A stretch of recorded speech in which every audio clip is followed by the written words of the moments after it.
Okay guys, അപ്പോൾ ഞാനും എൻ്റെ കൂട്ടുകാരനും കൂടി വല വിട്ടിട്ടുണ്ടായിരുന്നു.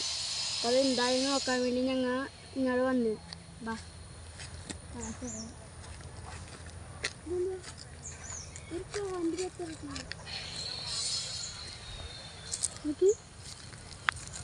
കാണാൻ പറ്റുന്നുണ്ടോ നിങ്ങൾക്ക്?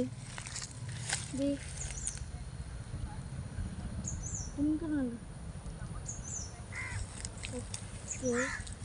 അപ്പോൾ ഞാൻ ഇവിടെ ഒന്ന് കാണിച്ചു തരാം.